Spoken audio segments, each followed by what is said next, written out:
The Joker is possibly the most famous supervillain on the planet, and possibly the most evil. And some of the worst things that he has done haven't always been to civilians. Some of the most abhorrent things that he has done have been to the Batfamily, which is not surprising since he is obsessed with Batman. And this video is going to go over the worst 5 things that the Joker has done to the Batfamily. Number 5. Killed Batman and Catwoman. In the TV show Batman the Brave and the Bold, we see Bruce Wayne's future, in which he believes that the Joker has died, and so he retires from superhero life, giving the mantle of Batman to Dick Grayson. And justice endured. Batman endured. He then marries Selina Kyle and they have a child that they name Damian, and everything seems perfect. That is, until the Joker returns and kills Bruce and Selina Wayne. No! Well, the Joker's son at least, but it's later revealed that he is working for the real Joker, who is still alive, though crippled. And it's the Joker who engineered the entire thing, meaning he was the one who was responsible for killing Batman and Catwoman, leaving Damian Wayne as the prodigal orphan. Now, this is low on this list because it's later revealed that it's just Alfred writing this down, and that it's just a possible future of this universe. But to be fair, I think it's safe to say that in Batman the Brave and the Bold, this is Bruce Wayne's future, and the Joker is going to ruin it. Number 4. Paralyzed Barbara Gordon. The Joker was trying to prove a point to Batman. The point was that everyone was just like him. You see, the Joker doesn't remember his origin, how he became the Joker, or who he was before. Sometimes he remembers bits of it, but all he really knows for sure is that he was a perfectly normal person, and then something happened, something horrific, that destroyed his mind and his sanity, and turned him into the Joker. Tell me something, dear. Have you ever had a really bad day? For the full story, check out my Joker origin, link is in this video's description. But the Joker believes that everyone is one bad day away from becoming like him. If something horrific enough happens to a person, then they will lose their minds and become as insane as he is. So he decides to prove this to Batman by turning the police commissioner, Jim Gordon, insane. Why he picks him is never really made clear, perhaps because Batman is close to him, or perhaps because as head of the police, he's the most sane person the Batman knows. But anyway, the Joker decides to turn him insane by abducting him and shooting his daughter through the spine, paralysing her. He then undresses her and takes nude photos. It's very messed up. He then tortured the police commissioner and showed him these photos in an attempt to break his mind, though in the end he fails to turn him insane and Batman manages to bring the Joker in. But Barbara Gordon was never able to walk again, which is the real tragedy of all this. And the Joker wasn't even trying to hurt her, he just shot her to annoy her father. It's cruel beyond words. Now, in the current comics, Barbara Gordon isn't actually paralysed and still fights on as Batgirl. At least that's the case for the moment, it may change in the future of comics. But in the old DC universe, the Joker did this to Barbara Gordon. He also did it in the Injustice universe, though Lex Luthor was able to repair Barbara Gordon's spine in the Injustice universe, and this allowed her to walk again and to be Batgirl once more. Number 3. He killed Talia al Ghul.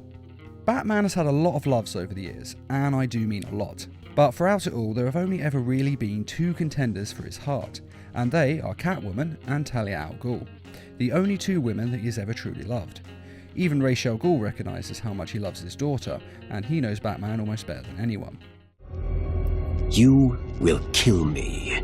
You will lead the League of Assassins, because if you do not join us, I will kill the only person you have ever loved. This wasn't part of the plan. Now, in the video game Batman Arkham City, a lot happens in the campaign.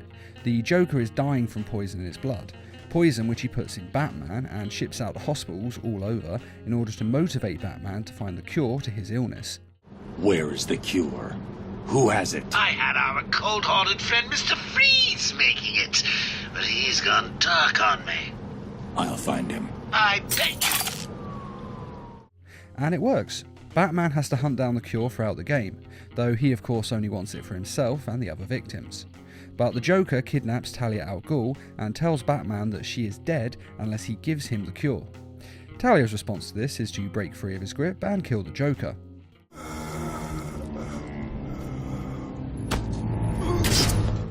But it turns out that this is not the Joker, but Clayface, and the real Joker is watching nearby with a gun.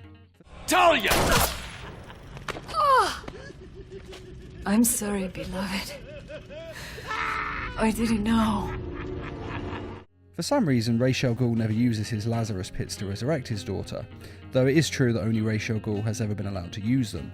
But it seems like he would have bent the rules this once in order to resurrect his daughter, but apparently he doesn't.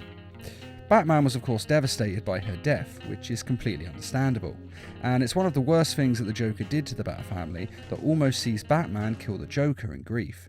Every decision you've ever made ends with death and misery. People die. I stop you. You'll just break out and do it again. Of course, the Joker ends up destroying the cure himself, and Batman says, Do you want to know something funny? Even after everything you've done, I would have saved you.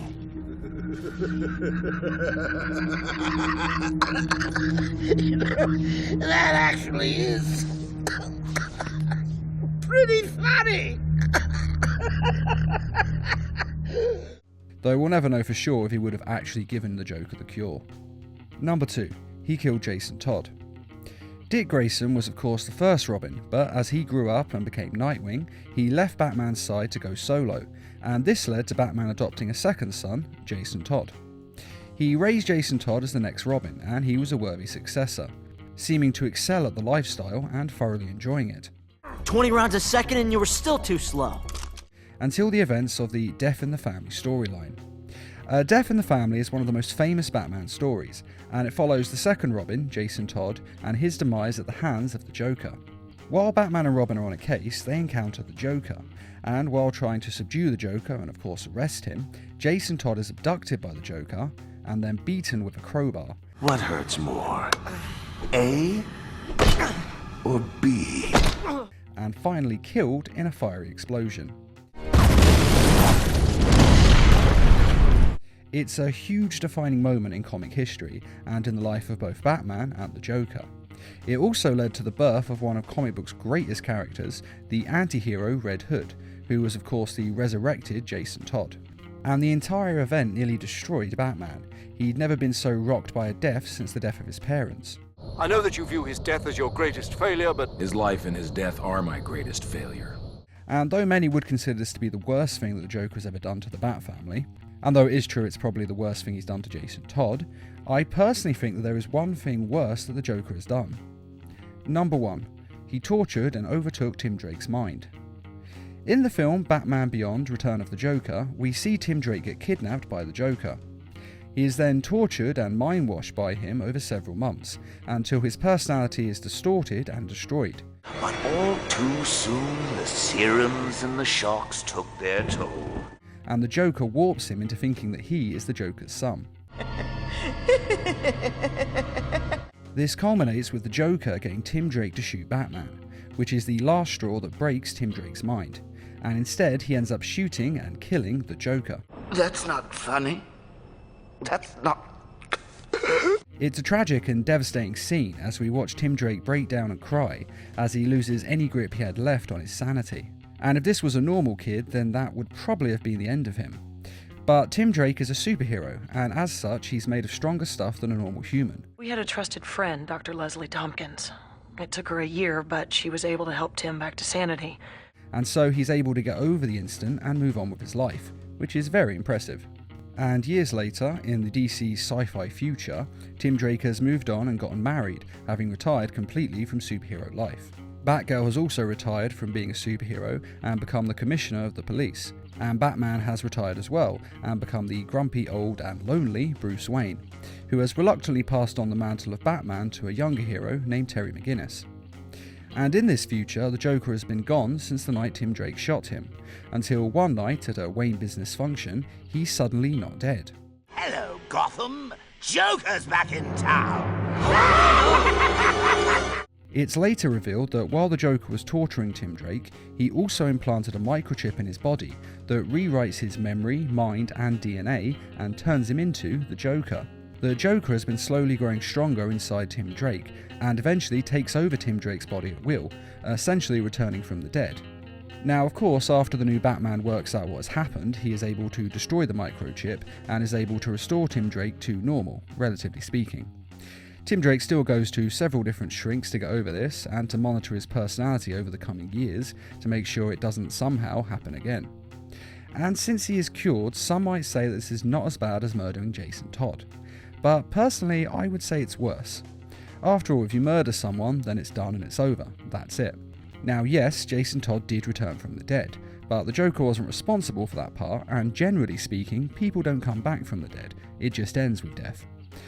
But the Joker flayed Tim Drake's psyche, tortured him into oblivion, and then rewrote his DNA to take over his mind and turn him into something else, which is effectively murder in itself. And then Tim Drake became a murdering monster, the very thing he feared and hated the most in the world, the Joker. And personally, I would rather die and be gone than have someone take over my mind and body and then do God alone knows what with it. So I would say that this is without question the worst thing the Joker has done to the Batfamily. But that may just be me. So what do you think? Do you think this is the worst thing the Joker has ever done to the Batfamily? Or can you think of something worse? And what do you think to the rest of the list? Be sure to let us know in the comments. And just like to say a quick thank you to those who made this video possible by donating to the Needlemass Productions page on Patreon. Patreon is a crowdfunding site that is helping us to bring you more videos each week and to raise funds for adapting comic book stories into short animated films.